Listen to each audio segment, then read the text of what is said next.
So tell everybody, where are you right now? Why are you not with me? I am in Orlando, Florida for the pageant. Was here to support our girl Fantasia tonight for the pageant for the win. Hey, so we'll see how that Yes. goes. Yes. And yeah, and I'm coming home tomorrow. So yeah, and I've been looking like the masked singer since I've been here, y'all. And guess what's going to the pageant with me tonight? Guess what I'm taking? Lysol. Right. We knew that. Exactly. Period. Don't get close because you might get sprayed. Well, we do want to take this opportunity to officially welcome everybody to Laugh and Learn. Like we said, things are a little different today. Flame's not here. I'm by myself, and we've got to go live from our respective social medias to make this episode happen, but we're going to make it work. So I'm going to take this opportunity to bring in our other co-host, Mr. Nick Smith. Hi, Nick. Hey, that's what we do. We make it work. I'm trying to make sure I'm in the right spot. Am I okay, Lauren? Yeah, Easy. you look good. I'm All on my right. phone. I'm not even on the iPad because we had issues with it. So Hey. we making it work. We're making it work. That's what we do. You know, it's almost like Mother Voucher has left, and now we have keys to the house that we can just run wild. Right. I snuck in. Well, actually, the kids let me in. So the kids Right. let me in the house. So I'm All here. right. So I have to say, this is very different. I don't know. This is it's just funny seeing you've gotten smaller. See the screen. You're on a smaller screen now. Will we still get the same personality? Are we having weight issues here? What do you mean about it? I hear underlying. Is this about weight? Why must we always start at the weight? So if you guys do not know, if you follow me regularly, let me put it like this: I identify as Laugh and Learn today, but I'm feeling quite love lounge-ish. Okay. Listen, them eyes is telling the story for you. So you don't even have to say anything. Absolutely. I identify as love lounge-ish. Love lounges. That's all right. That's all right. Make sure you tell our girl what's up, and we appreciate her, and we're sending her support from across the miles. You know, we had a lot of things we were talking about this week. I think we should just go ahead and jump on in and get started there, right? Happy Monday. You know, one of the things we always do is we start off with things that have kind of like impacted us this week or whatever. And I sent you all this earlier because I think I want to give a shout out to Kim Janey. Kim Janey, for those who may or may not know, is now like the first African-American woman to be mayor for the city of Boston. So that is just huge. I just thought that was fantastic. Black girl magic. We are taking over. She didn't win it, but she was moved into that position. It don't matter how we get there, as long as we get there. Exactly. Representation matters. Black girl magic matters. Let's talk about I, that. I know all about that. Every time. Oh, this ain't that show. Okay. Oh, this ain't that show. Bad flame, mama. Bad flame. See, there's nobody there flame to touch you to see if you smell good because we don't know how you smell today. I got to touch you virtually. I'm touching you. Listen, before we go move on to all this drama we got going on in this country, I want to say I hope you guys had a chance to watch the Tina Turner documentary over this weekend. It was so fantastic and so moving. And when I tell you that Miss Tina is living like the grand queen that she is, oh my God, her home is beautiful. The story got beautiful even through all the. Y'all gotta watch it. It was very entertaining. And then a fat, pretty bitch put up some Tina pictures. That would be me. Yeah, y'all gotta watch it. And I will say those pictures look quite lovely. Those pictures, if you all are wondering what Flame is talking about, they're on her IG page. So take a look at those pictures when you get a chance, and you'll see Tina in various forms. Did you watch it, Laura? Did you like it? I love the documentary. I learned some new things about Miss Tina Turner. I definitely recommend everybody go and watch it. The thing that kind of shocked me the most, though, I'm going to just say this, is when her son Craig said that Ike threw scalding hot coffee on her and gave her third-degree burns. Listen, I'd have gone to jail for murder. But anyway. That was a different time, though, Lauren. I'm telling you, women. Not that it was more accepted, but it was like almost like commonplace, and women just dealt with it. And you know, we say this now because of the whole women's liberation, but it was just back then. It was just, and then you don't say nothing, even when you knew it was going on. You just kind of push it up under the rug. It's jacked up, but now it's too over. Everybody got a Me Too movement. Somebody to touch me inappropriate shit. Well, I invited it, so. Ooh, Damn, Flame, I told you I'm My playing love goodness. Yes, you are. It shows you again how times have changed. It's fun you would say that, Lauren, because the show Mad Men, there was a character who he was this, suave, the lead character, whatever. And I remember saying to my mom, because he ended up marrying this girl who was so young and attractive, and I'm like, I just don't get that. She's like, what? I said, why would she marry him? He's like, divorced, and she's young and attractive. She has the world in front of her. She's like, well, Nick, women did that then.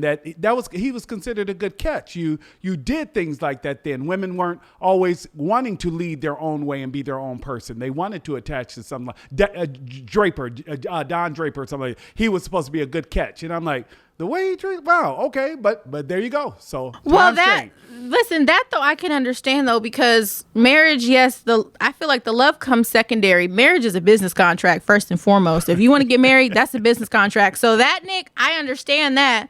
It was the abuse. I just, but like Flame said, maybe it was a different time. Women are more liberated now and we're more outspoken. But listen, that scalding hot pot of coffee, that wasn't happening. That wasn't happening with Lauren. They're like, so notice. You can see the bruise on I think it's on her right, or maybe her right arm. You can see the actual bruise on her arm because she showed it. Y'all gotta watch the documentary. I love the fact that Tina is still alive and we heard these words from Tina. It wasn't somebody telling her story after she had passed on. I wish more people of a certain age, would start telling their own stories because it reads better to me. Flame, I'm glad you said that because that's the same thing. You and I both like Diana. I would love for Miss Ross to tell her own story. We've read a lot of things about Miss Ross. I would love for her to tell her own story about, is it true that, people couldn't look her in the eye and things like that? Like, I can't believe that's who she is. But I do believe that like Aretha, like you and I talked about, Flame, she knew who she was. She knew the power she brought into the room and probably demanded that respect from you. Like, you're not just going to, yo, Diana. No, wait a minute. You will say Miss Ross, that type of thing. That's just Detroit, baby. Detroit gangster like that. D-Town in the house. D-Town. So let me tell y'all, I'm having a good vacation. Of course, I'm in a hotel room. I turn on the TV. I turn on the news. What's on the headlines today? Two things. One is we're gonna get serious about for real, but the first one was about this whole Fauci Birch shit coming out after the fact. I see it from jump. Don't throw the rock and hide your hand. When you are in a position to say something to save some people, you should have said something. I don't want to know 500,000 deaths later. I don't. Keep it to you. That was just lip service. I ain't buying it. Yeah. That's a touchy subject for sure, though. But I think in a lot of ways, a lot of people are going to find fault with Dr. Fauci and Deborah Birx for the simple fact that they felt like they knew they had the information and they didn't correct Trump. But we've talked about this on this show, too. When it came to Trump, he had a lot of blackmail on people and different things to, whatever the situation was as to why people chose not to speak out against him. So I think that's probably something that's going to follow them the rest of their career at this point, is people are just going to feel like they didn't share enough information and they knew better. I think two things with that, Lauren. I think Fauci, once again, has an opportunity to rewrite his narrative because he's still in it. Make sense? And he led the nation through the whole AIDS pandemic. So he has like equity built in. No, he didn't lead the nation through it. He was the one who was pushing ADT, killing them. I was right there with you, Nick. Ooh, I was there with you. If you'll remember, he was also the only one who would meet with ACT UP. Like they were trying to get an audience, and so he was trying anything that they could. But I didn't want again. He did meet with ACT UP, Nick. After how many deaths? Yeah. After how many times beating people? It's still the same bullshit. Nothing has changed. Yeah. Just his paycheck. I will say this, Nick. Being that I do work for an AIDS organization, a lot of people that I work with are not fans of Fauci who were entrenched in the AIDS movement, because it's to like what Flame has said. On the ground in the beginning. Yeah. But they're still not a fan of him to this day because of what he did around the AIDS movement, especially the AIDS pandemic, in terms of, providing accurate information and AZT and all these different things. So Flame is right. That's all I'm going to say in terms of a lot of AIDS activists aren't friends, aren't fond of Dr. Fauci. I'll say that. So I'm going to go ahead and jump on there. Flame said, we were talking about Dr. Birx and Fauci, of course, but Flame, you've often said this too. every time you say something, somebody else comes right behind it and kind of echoes what you say. And you say, there's not heck wrong with me. I just look like this, right? So ain't shit wrong with me. I just look like this. Can y'all see me? I got good light? Because ain't shit wrong with me. I just look like this. So this man be working. Sometimes it don't be working when it's supposed to, but it always works. And I don't forget shit. Ask Nicholas. You were also never a fan of Jerome Adams. So Jerome Adams tweeted this morning, fascinating to see zero support for Dr. Briggs, the lone female doc in the room, even among women. Soledad O'Brien immediately jumped on him and said, leadership was tested in this pandemic and many, many people failed. It does not take courage to give support to a lying narcissist. This is BS and you know it. Goodbye, Dr. Adams. And I said, Flame, did you write that and tell someone? All right, baby, let me tell you something. My judging character sometimes be a little off. I think it'd be high. For the most part, I can tell it. I've been around too many hustlers. I know it. You can smell it. I'm telling you. And the obvious sometimes is right there in our face. We just have to open our eyes and see it. Well, guys, I just came back. There's no trust for me there. And I did trust the science on the whole vaccine, but I never trusted the politics. They made it political. Anywho, we don't get on that. So that was one of the things we were talking about. Number two, I turned on the news and remember last week when I said sometimes I don't want to put things, invite them into my psyche, into my DNA. I hate to, I thought I had the feelings of watching George Floyd murdered in our eyes. I thought those feelings in me had subsided. And then I watched this morning and it just like somebody just opened up the wound fresh and poured some fucking alcohol on it and it hurt all over again. And the hypocrisy of them trying to push that he died for some already ongoing issues. I'm telling you, it's so scary and so crazy and it's kind of unbelievable. Like, I can't believe I'm actually living in this. This sounds like some shit that they wrote in a book that somebody thought, but we actually living in it right now. It hurt. It just really did hurt me. It really scared me too because I got teenagers that's driving. Nick, go ahead. I want to hear your thoughts before I say anything. Go ahead. No, Flame and I were kind of talking about this earlier, and we mentioned you earlier. I said, Flame, I think one of the reasons this resonates for us so much, because Lauren, you're much younger than we are, so That's fine. You weren't moving in this space when we watched Rodney King. We watched that play out, and it seemed like, and I know you know the history. That's not what I'm talking about as much as being there in the moment. So George Floyd, to me, it just seems like, I don't know. It's gut wrenching. People often use that term. I think rather loosely, but I don't know how to describe it other than what Flame said. It just pulls at you. Like how anybody could see this and not be torn or affected by it. I just don't know.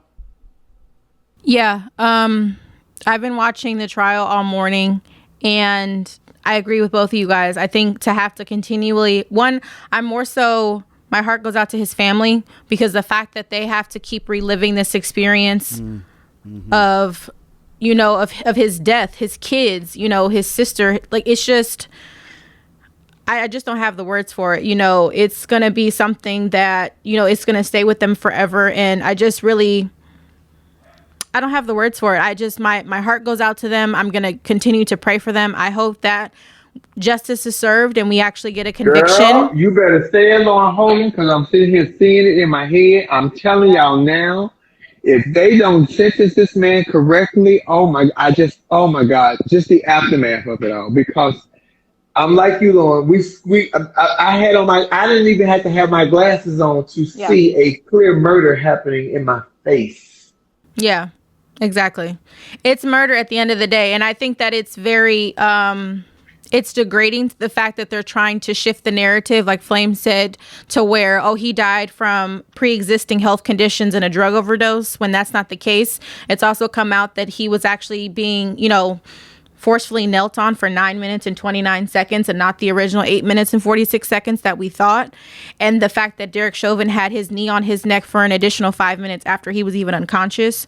So I hope that the system actually works in our favor for once. I also hope that if he is convicted, that he doesn't get an appeals process to the point where, he gets to be liberated or exonerated from his charges. And from what I'm reading too, there's a lot of there's some people on the police department, for instance, that are going to be testifying against Derek Chauvin. So I think that there's some hopeful glimpses of light in this trial. We'll see how it actually plays out. But I hope that justice is served. And, at the end of this, if riots do happen, I hope that, I hope that doesn't happen. Let me just say that I hope that we are able to come to a peaceful conclusion at the end of the day, because this family is hurting. That's what I'll say. Yeah, and Lauren, and all of that, I think that's where I want to end with that his family is hurting, and we need to somehow have his death recognized as something that just cannot continue in its current the way these things are happening more often than not. And Lauren, I know we want to move on, but I think what bothered me so much with all of that is people were screaming at him, "Yo, dude, he can't breathe." People were watching you, and you just didn't care. You just didn't care. It was so, anyway, we've all seen it. So Flame, I'm sorry that you are there alone feeling this right now, because I definitely understand how difficult that can be, I'm good. I ain't driving. I'm walking. Well, I think this is a good segue too, Nick, because something good did end up happening in New York. I know may not be in order, but let's talk about qualified immunity, because one of our flamettes actually just sounded off in the comments about qualified immunity. So let's bring that topic to light and what happened in New York City this past week. Qualified immunity. We're talking about, you guys, New York City limits qualified immunity, making it easier to sue police for misconduct. And Lauren brought this subject up because we just felt like it was perfect for Laugh and Learn. We talk about these different things all the time.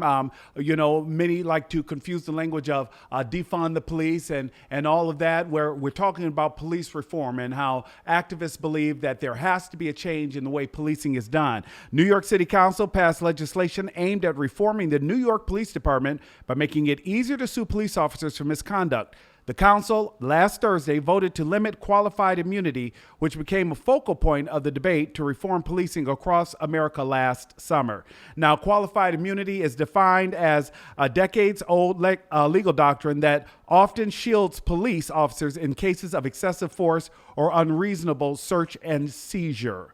The newly passed legislation would allow victims of alleged police misconduct in New York City to bypass that and bring a case forward to be heard. So this is a big deal for people who have been fighting for this. It's huge. It's huge. Flame, I can go ahead. I can hear It ain't gonna work for me until they start snatching them pensions. They got to snatch them pensions. You start snatching them pensions, the police will take it more seriously about all that abuse and shit. They will, because you ain't gonna tell me I didn't put 20 years of my life on the line for this, and now I'm gonna take it all away because of a crime that somebody accused me of. I think the police force has to get more serious and start snatching pensions. And what for them to take it seriously? I'm glad that passed, but it's gonna take a minute for it to kick in. A minute meaning about 10, 15 years. Yeah, Flem, you're right. That is that police pension and the union that is so strong, because I think one of the other issues around this, Lauren, you and I have talked about this. I can leave one district and go right up the street to another. So, yeah, those are things. Yeah, but go ahead. My thing is, I think it's interesting that, because historically, in a lot of senses, New York City Police Department has been one of the most racist and one of the most brutal, I think, in our country. And some may argue or disagree, but that's my opinion. My whole family, grew up in New York. So I have a lot of conversations with family members just about what police were like from, my for instance, my great grandmother, she's 101. So imagine being born in 1920 and just seeing all of these different things transpire from generations and generations. So I say that to say, I find it interesting that they're the first city to actually, put this into some type of legislation and law. I'm glad that they've done that. And I think that hopefully this is a starting point for the reform that we're talking about, because we've said on this platform, I personally am not an advocate of the whole defund the police, because I think that we still need forms of police. I think it's more so we have to be able to teach and reallocate, For instance, there's people in London that have police officers that don't necessarily carry weapons, and they're able to, disarm suspects and these sort of things without having to kill anybody. So I think that this is a nice first step, especially considering it's New York City and they just have an historical background of just being brutal, especially when it comes to people of color. So I think it's a good first step. Oh my God. I'm looking at the comments here, Nicholas and Lauren, and people still talking about the whole George Floyd thing. And baby, America, I think y'all owe us one. It's about that time. Don't y'all owe us one? Y'all ain't gave us one since OJ, and technically y'all could have kept that one because we think the same thing y'all think. We just we just wanted to win. Should we bring in a flamette or two, Lauren? Should we bring in a flamette? Yeah, sure. Let's bring in a flamette. People definitely want to sound off on that. Hey, Cassie. Everybody else was not prepared. Hi, Flame, you funny and you feeling it, that's for sure. Hi, Lauren. Hi, Nick. No, what I say is same with Flame. Hit them in the pocket. Hit them in the pocket. If we have to pay for the stuff that we do, like if I hit you, just like when you're in a car accident, it comes out of your insurance. I think police officers should have an insurance on themselves, if that makes sense. Mm-hmm. Just like when you are a not private, but like when you own your own business and you have to get your insurance, you know what I'm talking about? Sure. Okay. Yeah. Police officers should have to do the same thing. You should have to have your own insurance on you so that when you misbehave, it's coming out of your behind. So like malpractice is what you're talking about, like with doctors, malpractice insurance of some kind. Malpractice, but also not that. But like, when like you're a locksmith, you have to get bonded, insured. Sure. So something, I don't know if it's the same thing, but something like that. Being bonded and insured. Bonded and insured, yes. Bonded and insured. So when you mess up, it's coming out of your pocket. I agree with Flame that you hit them in the pocket. You're going to think twice before you pull that trigger. Or you're going to think twice before you do stupid crap. There's just so much stupid crap going on. And as soon as I seen that post about qualified immunity, I sent it to Governor Inslee in Washington State. I sent it to the mayor of the city of Kent, to the mayor of the city of Seattle. We need qualified immunity across the United States to end it because they need to pay for their misbehavior. They really do. I agree with you, Cassie. I definitely agree with you. That's my truth. And sometimes on earth, while we always gotta wait till they get to, you gonna get yours when you go to heaven. When you go, I'm like, I want to see it now. Shit. I think the only challenge with that, Lauren Flame, what Cass talks about, which is a great idea, it all seems like retroactive or punitive after the fact, right? Like, I think our issue is we need training to change, right? Because we don't want it to get to this point. And I think that that's the problem, because I think that there are many situations where officers forget that they work for us. They work for the citizenry. That's very true. Hello, Aya Ferris. How are you? Hey, I'm good. How are you, Lauren? I'm good. So let us know what you're thinking about some of the topics we're going over. What are your thoughts? I think the George Floyd thing is still a hard no. Like, I can't even watch it. I didn't watch it the first time, and I don't ever want to see it. And as someone whose brother was killed by the police, it all just keeps on going. It's like something I've been dealing with since I was a kid, and it just hasn't stopped, and I really want to see some change for that. I mean, this little thing that they're doing in New York State is okay, but like Flame said, you got to hit them in their pockets. Like, and they can't get away with this. Like, they need to lose their pension plans. Shit, in many cases, I think they should lose their damn lives. Put their asses in that chair at this point because they're doing this on purpose. He knew what he was doing. There was a previous history between these two men. He was out for blood. He killed this man. And I'm sorry, if they don't convict him, this it's going to burn down. It's going to burn down because we fed up. And I don't want to support violence, but like at this point, if y'all do this to us, you're never going to win. Like, let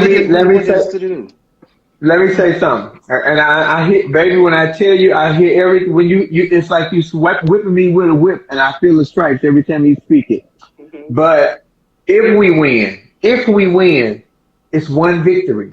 What is it going to change for us? I want us to win. Hear me. But we got to think long term. If we win, what is it going to change to make us do better by us? Not just them. Because if we win, the country going to erupt in victory and joy. If we lose, the country may possibly erupt in a whole different way. But if we do get this victory as black men in this country, what we going to do for us? Because we can't keep leaning on them to give and do for us.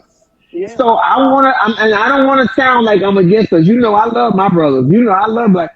But if we win the victory, we still got to say, okay, we got this victory. Now what else? Because this won't be nothing but one victory. What else? It has to be fair for everybody, not just for George Floyd. And I hope we win this. We won this without because the evidence is right in our faces, clear. But if we win, then we just got one victory. We still got to keep pushing forward. We can't just get relaxed. That's my fear. We're gonna get relaxed if we win, and then it's gonna happen 50 more times until it's another big one, and then who's next. That's my fear. I guess that's what I'm trying to say. I just wish they could feel the pain that I feel right now because I live in Buffalo, which is kind of like the south of the north, unfortunately. And there's I just started driving because I moved here from Brooklyn, and I have so much anxiety when I'm driving because I'm just so afraid to get pulled over.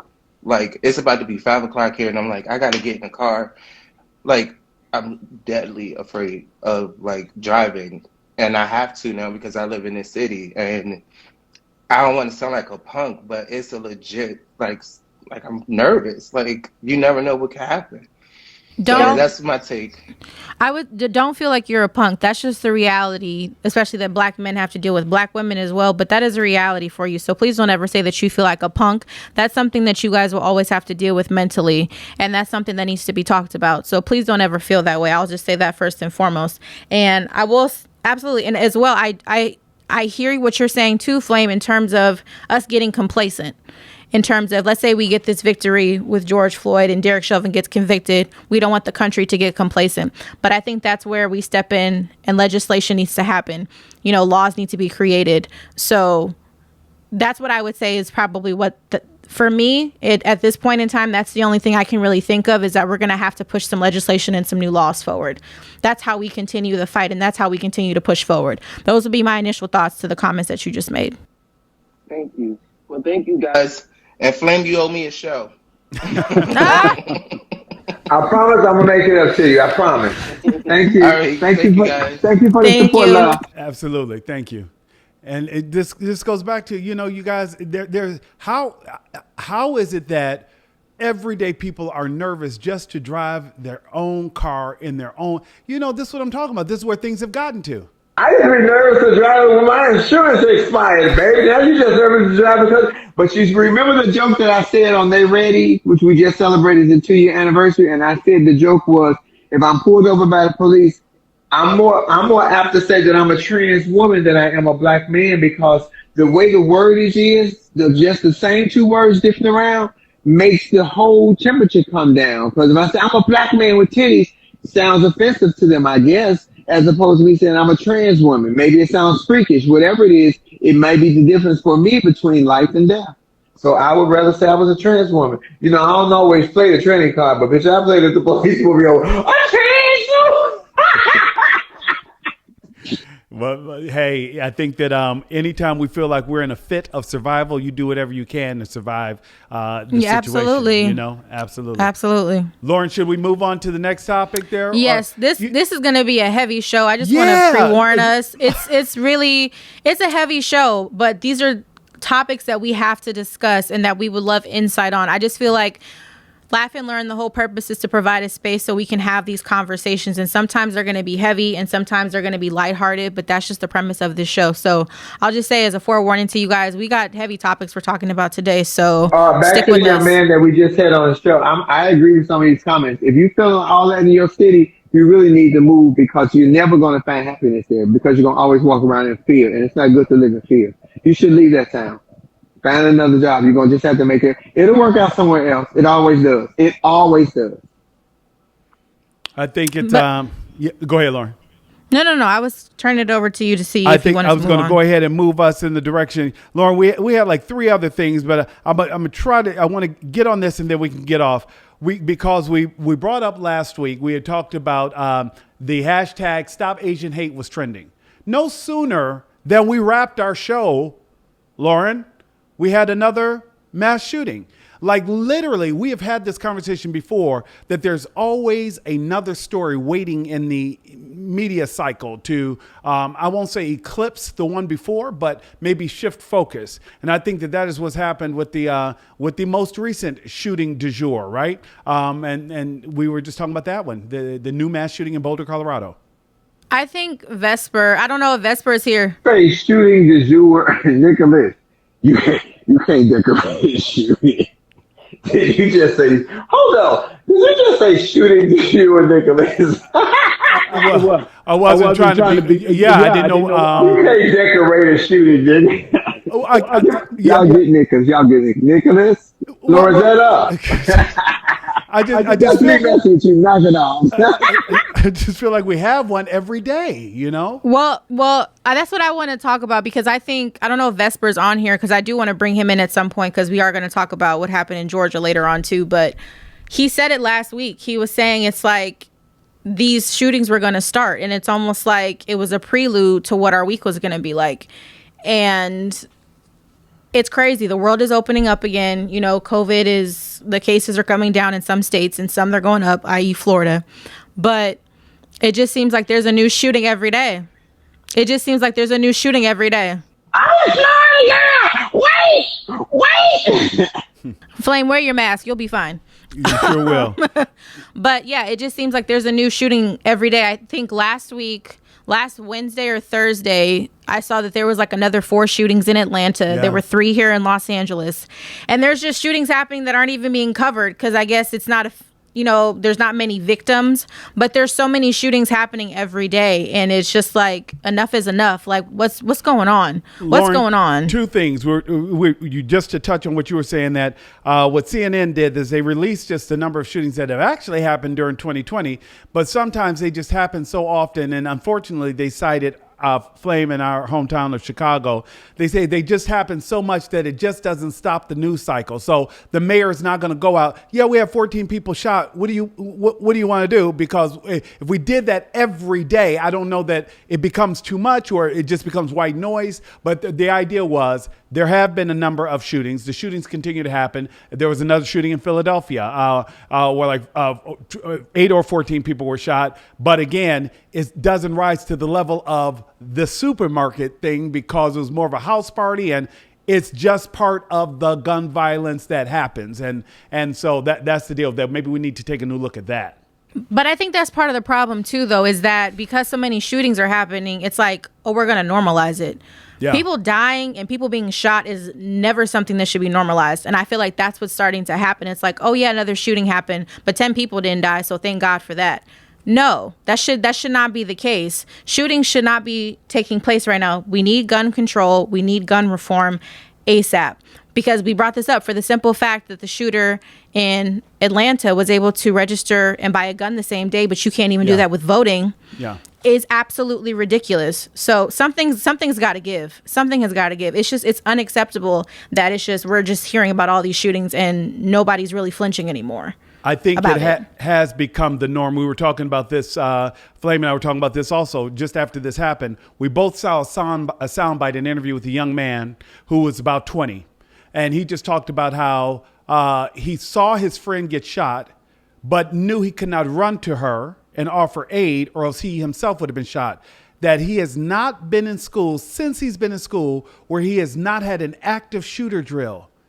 Like Flame and I talked about, I have no idea. What do you do with that, right? We did the earthquake thing where you got that, everybody in California does. You do the earthquake thing, you get under the table. That was the only drill we had, or maybe a fire drill every now and then. The idea that a classmate might come into the school or someone who isn't a classmate may come into the school and open fire. The kids now are so indoctrinated with what to do that it becomes second nature, that they know how to huddle, get quiet, lock the door, barricade. What are you talking about? So yeah, I feel like they've grown up with, your generation, Lauren, I think has grown up with the idea of school is not necessarily always a safe space. Absolutely. I remember even when I was in high school, there was a bomb scare that a student was bringing a bomb to the school and was going to blow up our school because he was being bullied. And we didn't go to school for a week, because they had to make sure they had to do a bomb sweep. The dogs had to come up. And then ever since that happened, like my last 2 years of high school, we had random dogs come into our school where they had to. And I went to school in Torrance, California, for all you. That's the uppity place. I went to school, with a lot of white kids and a lot of Asian kids. So, and there was a small group of black kids at my high school, but it became routine. The dogs came to the school to do bomb sweeps, to do drug sweeps, to make sure that we were safe and we were okay. It just became a part of life. So I think that maybe my time in high school was the beginning of what we're really seeing now. Because my mom has said to me, if I was in high school right now, she was like, I would have homeschooled you. I wouldn't feel comfortable sending you to high school at this day and age. You would be homeschooled. Flame, you remember when we were in school, the only scandal was maybe if somebody came up pregnant.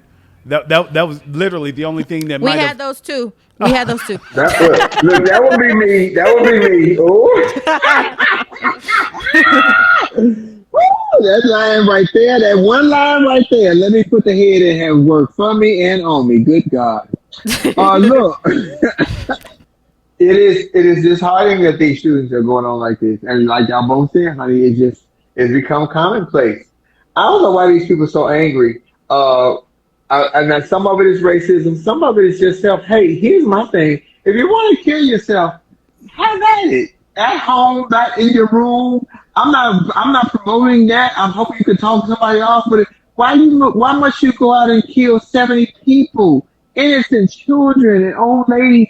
People who live in their lives just at the grocery store, just at a gas station, not even thinking about that. They don't know you. And maybe if you talk to them, you might change your mind, but you didn't because you went out on a mission to just kill people to get what? Some notoriety for killing a bunch of innocent people. You know how many lives these people have affected? One death affects how many different people? Yeah. Some people are loved by so many people. It's just fucked up, period. And you're right, they need to change the gun laws. And I'm sick of y'all telling about everybody who got these AK assault rifles got mental illness. They not fucking mental illness. They fucked up. They hate themselves. So they want to kill everybody because they hate themselves. Like, they must see themselves when they shoot these people. I believe that. They see themselves. Cuckoo patty ass. I see it. Shit. And like you said, Flame, it affects other people. They were just talking about the residual effect. Like the one guy who happened to be an officer had like 7 kids, and they're saying that not only are those children affected, their friends now know them as, that's so and so. Their dad was the one killed. That they even start to treat them differently. That the effects are just a ripple effect for everyone involved. Absolutely. And I'll just say this too. It's not even just the mass shootings. Yes, they're on the rise, but I don't know if you guys saw this story yesterday. 2 teenage girls, one 13 and 15, were arrested, I believe, in Maryland for a carjacking that went wrong. They tased an Uber driver because they tried to steal his car, and he ended up running into the side of like a building and he was killed.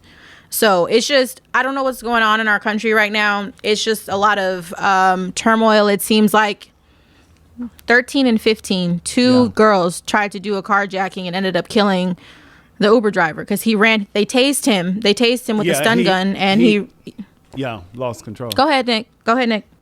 That's almost my daughter's age. And here it is, Lauren and Nick. As a parent, you think to yourself, I think to myself, I don't know how they were raised as a parent. How much drama have they trauma have they been through in their young lives to give them enough energy or strength or the heart to pull off something like this? This ain't like stealing a piece of candy out the store, you know. This ain't like, push this off my shoulder, we gonna fight. This is some serious BS. What kind of shit have they been through in their young lives to make them have the courage to do some shit like this? That's where you started at the source. We always hear people talk about generational trauma. That clearly, I'm with you on that one, Flame. Something has to be going on in the lives of those young women that this is something that they're doing. Carjacking that's pretty big, you know. At 13 and 15, absolutely. What? Yeah. At 13, what was I doing? I was playing catch a girl, kiss a girl. I was always the girl, y'all, and I always got guys. Well, hey, you kind of glossed over it, but I do want to say congratulations. Can I believe that was 2 years ago? They ready? No. Yay, they ready. Did y'all see that interview I did with Head Crack? We did that. When we did that interview, Lauren, about a month ago? February, yeah. Wow, okay. It's out now. Yeah, carjacking is, and I'm looking at the comments, and carjacking is serious business, but the reality is at 13, little girls thinking about little boys or you know, whatever they're going through, not carjacking somebody. That is crazy. Like, damn, what has this child experienced to be able to have the nerve? Bitch, I'm 35, and I would never have the balls to do that. Well, I got balls, and I ain't 35. Let me don't even tell this whole lie. But I was like, where are we going with this? I still don't have the gumption to want to do something like that. That is like wow. And 13, Lauren, I'm like, you 13? 13. That's a baby. Yeah. Well, She's a just baby. to close on that, nothing in the federal system would have prevented the suspect, who we will not name because we don't want to glorify these people, from passing a background check and buying a firearm. And that goes back to what you said, Lauren, that we have to do something with some kind of reform. I don't know what the answer is, but we've got to have the conversation. And anytime we have a Senate that is divided like this, that won't even bring the issue to the floor, I feel like I'm with you, Flame. I don't know what, if Sandy Hook didn't do it, I really don't have much hope for anything after that, because I would think our most precious resource would have been the catalyst to invoke change. And I just want to bring this up too. The crazy thing is we there's so many different instances. We can, go back in history to Columbine, all these different things. But the crazy thing is the shooting that happened in Atlanta was, I believe, the day before or the day after the anniversary of the Parkland shooting. Wow. See? Literally. Yeah. So it's just, something's got to be done. And I feel like on that note too, we can kind of segue into the next topic, which would honestly be Georgia. Let's talk about Georgia. We're talking about legislation reform. Let's talk about what happened in Georgia with Park Cannon. Georgia Park Cannon. Georgia lawmaker says she is shaken but resolved following their arrest at the election bill signing. So what are we talking about? Representative Park Cannon, Democrat out of Georgia, was arrested for knocking on the door while Georgia Governor Brian Kemp signed a sweeping election bill to continue the fight of voting rights in Georgia. Cannon faces charges of obstructing law enforcement and disrupting a general assembly after she repeatedly knocked on the door of Kemp's office as he held a private live stream of the bill signing. The 90-page bill adds new voting requirements for Georgia residents following the results of the 2020 election that flipped the traditionally red state blue.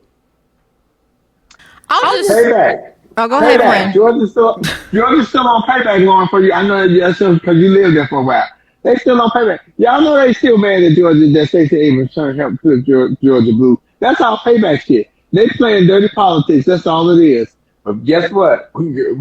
Democrats gonna have to get low. Shit, they gonna have to play. You can't rise above in this situation because they don't think they're doing anything wrong. They're so used to doing it their way that they're not gonna see it no other way. Democrats gonna have to get low. Democrats gonna have to get grimy. Well, more so to that, I just want to explain the depth of this bill signing, because 2022 is going to be a really, really big year in Georgia. Senator Warnock's seat is going to be up for re-election. Governor Kemp's seat is going to be up for re-election, and so is the mayor.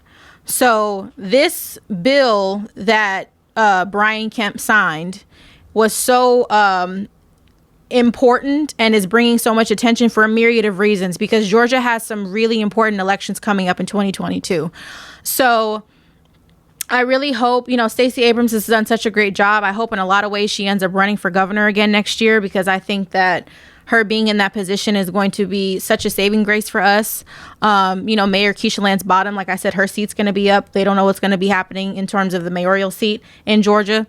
So this bill the timing of it is no surprise, because they knew what they were doing. And I'll just take it a step further too, for the simple fact that when the bill was signed, it was signed in secret, like Nick said. There was all white men surrounding Brian Kemp. And what I did know too is in the photo that they took, there's an image or a painting behind them, and it's actually of I think it's the Hamilton plantation. And that's so significant to the simple fact that y'all are signing this modern day Jim Crow bill to restrict voter access. Let's just call a spade a spade.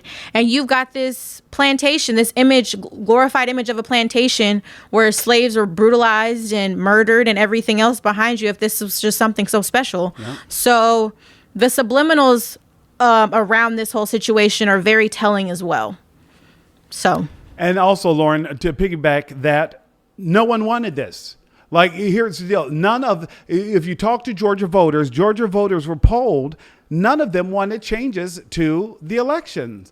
And there are a couple of things that just stand out in particular. Like, an overwhelming majority of both Republican and Democratic voters saw no need for a change to the law, and in fact wanted more access where they could expand voting by mail, could expand earlier voting, could expand drop-off places. So these are all the things that have traditionally worked for the GOP that they have instead worked to cut back in an effort, many argue, to repress or suppress the black vote, particularly things like souls to the polls, where, for those who don't know, church leaders would, hey, everybody would board the bus after service on Sunday and go and vote as a group. They made it an activity that was fun and people were engaged in the political process. Well, they're cutting back on that. Some of these things seem specifically targeted. Another that I found just really interesting.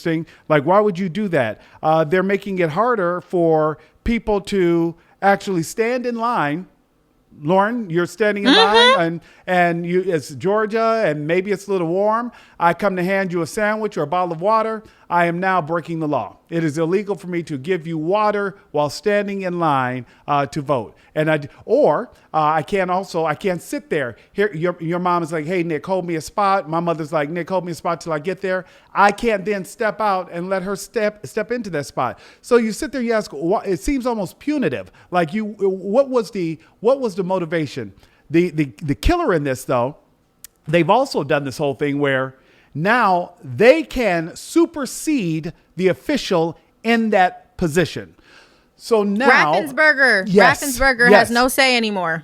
So now your secretary who has that role, who is trained in that role, and to Raffensperger's credit, he really did run like the clean. He didn't want the election to go that way either. Let's be clear. But it was an attack on his professionalism to say that it did not go the way that it should have. So now they have enacted new legislation that will allow them to come in and supersede what had been officiated by the secretary. Yep. That's called spitting in our face with our mouth open. Mm-hmm. Yeah, it is. And I think, Nick, to the question of what's the intention, I'll just say this. The intention is that Trump, in a lot of ways, I know we all hate Trump, but Trump honestly pulled the covers back on a lot of things. What? And that's one thing I will say that I'm grateful for him, because those closeted racists that we're trying to hide, they've been brought to the forefront.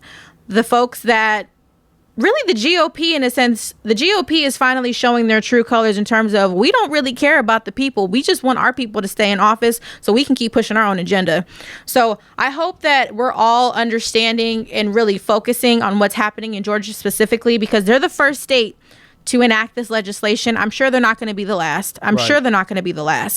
I'll just end on this note. I just think that I hope that we're all paying attention to what's happening, because it's history in the making, for sure. Right. So, and we definitely need action on the federal level, because because the truth is, there are even Democratic states that could do a lot better, California, about expanding access to voting as well. There are places that are blue that could also do a little bit more about early voting, a little bit better about mail-in voting, absentee voting. It would be great if we had a federal system that allowed everyone who's legally eligible to vote to be able to vote and not put these hurdles in their way. Just that simple. Absolutely. I don't know if California is one, though. We pretty wide open. I think we're more of the most open states. Correct me if I'm wrong, Nick. I think some other states could do a better job before California. You are indeed. I'm just saying that I would like everybody to expand and do even better. Like wherever we are, I feel like we could do even better with it. It is still easier, I think, Lauren. It's easier for us in many cases to get a driver's license than it is to register and vote. It shouldn't be all these barriers. Like, come on, if Lauren can't make it, why can't she? Lauren, we can do almost everything else from our phone. You can bank from your phone and transfer funds. Why can't you register a vote from your phone? Right. No, I hear you for sure. So that's all I'm saying there. Why don't we go ahead and try to lift it a little bit, because I think two other topics that I want to make sure that we touch on. I do kind of want to hit on how Virginia has ended The death penalty, that's a switch for, a They southern just had state. a big shooting. They just had a big shooting in Virginia Beach. They sure did. Oh yeah. Oh, Virginia Beach is wild. Oh yeah. Oh yeah. College town. Uh huh. So, I'm sorry, because I just completely went off topic. Yeah. oh, hey, that's how it goes. That's how it goes. The death penalty ended sooner than expected in Virginia, and for some, not soon enough. What they have done is Virginia has decided that they are no longer going to do the death penalty, and this is one of those things that people feel like it's huge, and it is because this is the governor. In many ways saying that it should not be up to man to put man to death, that there has to be other ways that we can deal with our most violent offenders. Man takes another man. A man takes another man's life. So is it up to him to do that? He made the choice. He made the choice. The murderer made the choice. Sometimes it was accidental, but the murderer made the choice. I used to think that I wasn't for the death penalty, but like for some shit, like when you fuck up a kid and you molest a kid, I don't want you to be able to relive that. I would rather know that you did. I don't want you to be able to lay in a cell for 25 years and relive the thought that you molested that kid and the joy that you got out of it or whatever your sick man concocted while you was doing it. I don't want you to lay around and enjoy that. I want you out immediately. Some of these people stay on death row too long. Let me just say that shit. Some people be on death row bitch for like 30 years, bitch. That's a whole lifetime to some people. Absolutely. Death row. Hey, Yeah. what happened to the death row back in Selma days? What happened to burning at the cross? Lord, open this up to some of those flavors because I know people would definitely. I'm seeing Yeah. some of these comments. Shit. What were you saying, Lauren? No, I'm kind of like Flame. I have some mixed feelings about the death penalty. I'm gonna be honest because I think one, it's been adversely geared towards people of color who are those that are on death row, but in some ways I think that some crimes are very fitting for the death penalty for sure. That's how I feel. Governor So- Ralph Northam signed the bill last Wednesday banning the death penalty, making Virginia the first of the old Confederate states to do so. Over the past 400 years, Virginia has executed more prisoners than any other state. It is the second most prolific death penalty state of the modern era, only behind the great state of Tejas. I had to get you. I had to get you, Miss TT Jan, because the topics were just heavy and we just need some knowledge today. So go ahead. Yeah, everything seems to move really fast when it comes for the Black community to pay for it. And I think, generally speaking, if you remember that you have to self-motivate yourself constantly, locally, and you move further along, because when you vote locally, that's where you see the first benefits for your vote or something you support. You have to become active, and then you pass that on. The death penalty, now that we're seeing all these shootings, of course they're going to make it more attractive for these people to sit there at our expense. And they're killing, randomly. It puts a notch in their bedpost. All of a sudden, it's fashionable to really express your hatred. As close as we get to putting some type of boundaries on assault weapons, you have a whole movement that now they want you to believe they sleep with their guns. They like their kids, but they love their guns. And it just gets more complicit the more you think about it. And I was listening to some young Black men talk. They were like, I'm having trouble with this thing called God. I mean, how's he letting this plague stay over our heads? And the only words that I could give them is value yourself. Love yourself more than anybody can hate you. Never get caught up in what the fella's doing next to you. If you handle yourself like you about your business, that just makes them want to be you more. You know what I mean? Other terminology, can't no bitch do what I do. Say it again to me. Nobody. But I mean, everything about us is desired. You know what I mean? when somebody falls, they're looking for the black woman to kiss it and make it better. Everybody emulates the black woman, but they don't want any of the suffering that we go through. They just want to use us like an accessory. And until we put the value back in ourselves, at any level, love yourself, push yourself. Don't get caught up in generational curses or plagues on people because you're lending yourself too much to negative energy. We just have to, as a people, as whatever you do every single day, push yourself. Always be about making yourself better. And that doesn't have to come with great rewards.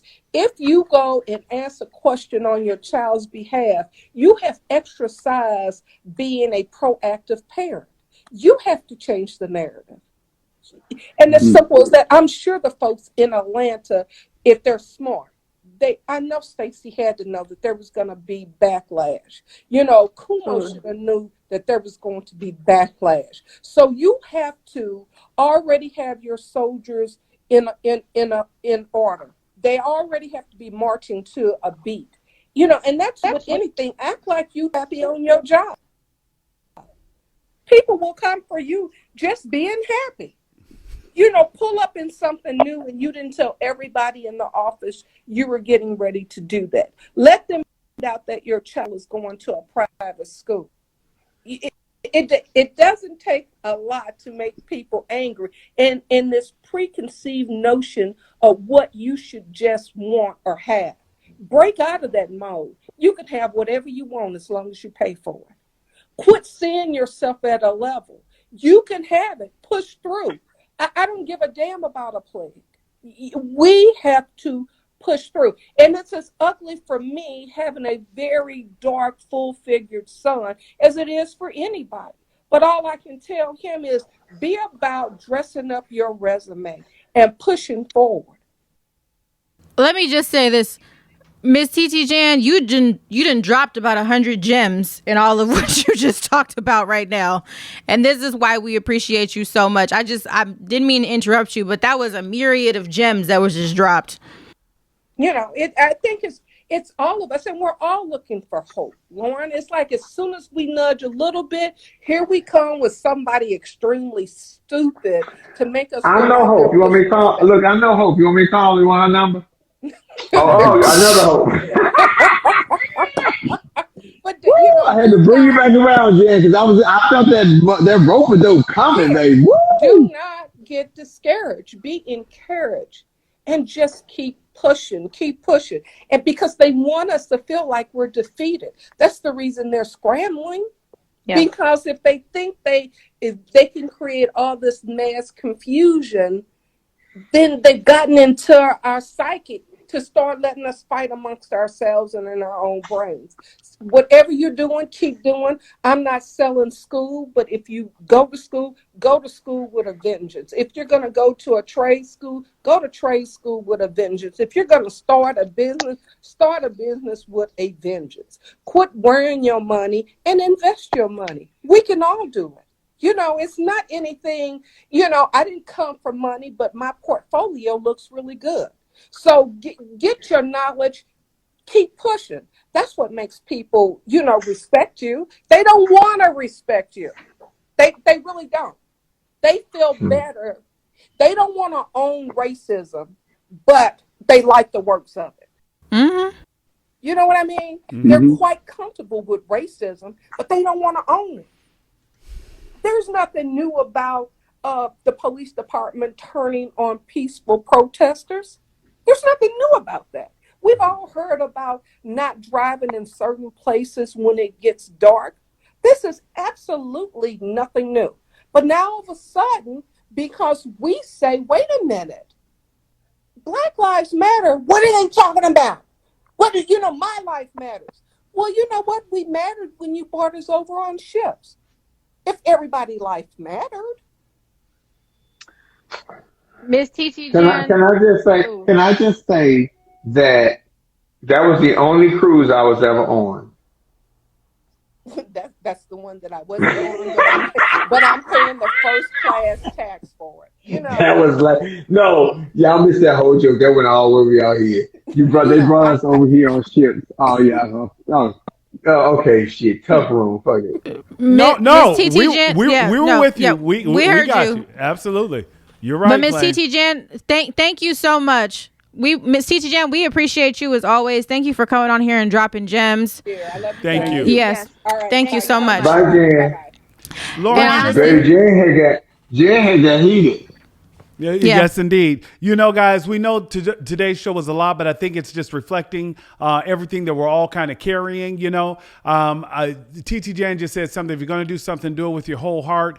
Flame, I'm not going to tell your business because you told a little bit of it, but I just want to say, and I hope that this is where this is why I constantly have hope, because I'm so excited about the opportunity that one of your children may have, and it lets me know that there's a whole world out there that this young promise and talent can literally be that beacon of change. So those are the times when you have to sit back and say, you know what, there is a light somewhere in all of this darkness right now. And I'll just say this, Lori's about to step out and Lauren's about to step in. We're not going to say nothing about that. So Flame, let's just say thank you and let that go.